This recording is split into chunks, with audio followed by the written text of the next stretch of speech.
எல்லோருக்கும்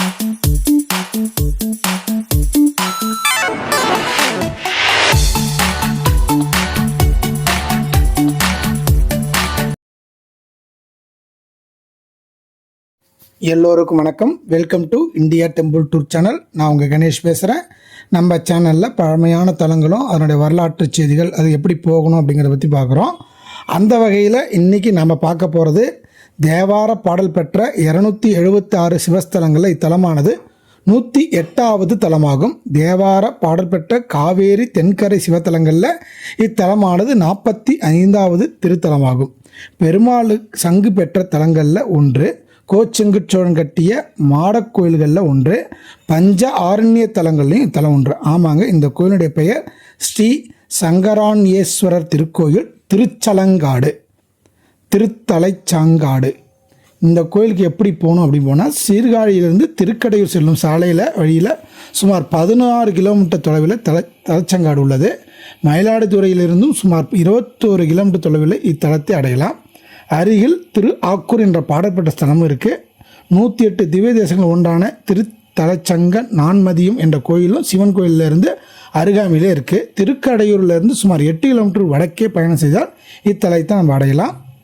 இந்த கோயிலை பார்க்குறதுக்கு முன்னாடி என்னுடைய சேனலை இதுவரையும் சப்ஸ்கிரைப் பண்ணாதவங்க கொஞ்சம் சப்ஸ்கிரைப் பண்ணிடுங்க. நம்ம சேனலில் 300க்கும் அதிகமான பழமையான தலங்களை பற்றி போட்டிருக்கிறோம். நீங்கள் போய் பார்க்கலாம். சேனலுக்குள்ளே போய் வாங்க இப்போ கோயிலை பார்க்கலாம். கோயிலுக்கு ராஜகோபுரம் இல்லை, ஒரு நுழைவாயில் மட்டுமே உள்ளது. கோயிலுக்கு முன் இக்கோயிலின் தல தீர்த்தமான சங்கு தீர்த்தம் உள்ளது. கிழக்கில் உள்ள நுழைவாயில் வழியாக உள்ளே நுழைந்தவுடன் வெளிப்பிரகாரத்தில் நேர் எதிரே நந்தி மண்டபம் மற்றும் பலிபீடத்தை நம்ம காணலாம். தெற்கு வெளிப்பிரகாரத்தில் உள்ள வாயில் வழியே படிகள் ஏறி இறைவன் சந்நிதி உள்ள முன் மண்டபத்துக்கு செல்ல வேண்டும். முன் மண்டபத்தை கடந்து சென்றால் கருவறையில் சங்கரான்யேஸ்வரர் சற்று உயர்ந்த லிங்க திருமேனியாக உயரமான மேடையில் உள்ளார். மூலவர் சங்கரான்யேஸ்வரருக்கு நல்லெண்ணெய் ஊற்றி அபிஷேகம் செய்யும் போது விளக்கு வெளிச்சத்தில் பார்த்தால் லிங்கத்தின் மீது மயிர்கால்கள் தெரியும். இது இக்கோயிலுடைய சிறப்பான ஒரு அம்சமாகும். கருவறை சுற்றில் ஸ்ரீ சண்டிகேஸ்வரர், மகாவிஷ்ணு, ஸ்ரீ ஜுரகேஸ்வரர், ஸ்ரீராமர், சீதை மற்றும் தேவார நால்வர் உருவ சிலைகளை நம்ம பார்க்கலாம். அவர்களை தரிசனம் பண்ணிட்டு தெற்கு வெளிப்பிரகாரத்தில் உள்ள விநாயகர் சன்னதியும், மேற்கு வெளிப்பிரகாரத்தில் உள்ள முருகர் சன்னதியும், வடக்கு வெளிப்பிரகாரத்தில் சண்டிகேஸ்வரின் தனித்தனி சந்நிதிகளாக இருக்கிறாங்க. அவர்களையும் நம்ம தரிசனம் பண்ணிக்கலாமாங்க. மேற்கு வெளிப்பிரகாரத்தில் தனி சன்னதியில் மகாவிஷ்ணு சீதாதேவி பூதேவி சமேதரமாக காட்சி தருகிறார். மகாவிஷ்ணு இத்தலத்தில் சங்கரான்யேஸ்வரரை வழிபட்டு தனது ஆயுதமான பாஞ்ச சன்னிய சங்கை பெற்ற சிறப்புடையது இத்தலமாகும். கிழக்கு வெளிப்பிரகாரத்தில் வலதுபுறம் தெற்கு நோக்கிய இரவி சௌந்தர நாயகி சன்னதி அமைந்துள்ளது. இரவி கருவறை வாயிலின் வெளியே இடதுபுறம் புவனேஸ்வரியின் தனி சன்னதியும் அமைஞ்சிருக்கு. இத்தலத்தின் தலவிருட்சம் புரசமரம். புரசமரத்தின் அடியில் ஒரு சிவலிங்கம் மற்றும் விநாயகர் திருவுருவங்களை காணலாம். கோயில் சோமஸ்கந்தர் அமைப்பில் அமைஞ்சிருக்கு.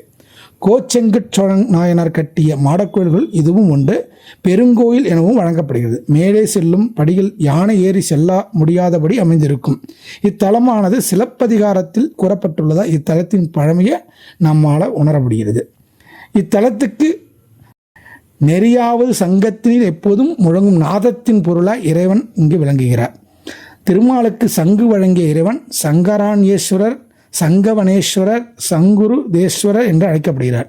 பஞ்ச ஆரண்ய தலங்களான ஸ்வேதாரண்யம், அதாவது திருவெண்காட்டில் அமைஞ்சிருக்கிறது, அப்புறம் திருமறைக்காட்டில் அமைஞ்சிருக்கிற வேதாரண்யம், அப்புறம் சாய்க்காடு வில்வராண்யம், அதுக்கப்புறம் திருவாலங்காடு வடவாரண்யம், அப்புறம் தலச்சங்காடு சங்கராண்யம் என்னும் 5 தலங்களில் ஒன்றாகவும் இத்தலம் விளங்குகிறது. இந்த கோயில் திறந்திருக்கும் நேரம் பார்த்தீங்கன்னா காலை 8 மணிலிருந்து 10 மணி வரையிலும், மாலை 5 மணி முதல் இரவு 7:30 மணி வரையும் திறந்திருக்கும். மிகவும் சிறப்பான ஒரு பழமையான தலம். நீங்கள் சீர்காழிக்கு போகும்போதோ இல்லது திருக்கடையூர் போகும்போதோ இந்த கோயிலுக்கு மறக்காமல் போய் பார்த்துட்டு வாங்க. இதோடு இந்த வீடியோவை முடிச்சுக்கிறேன்.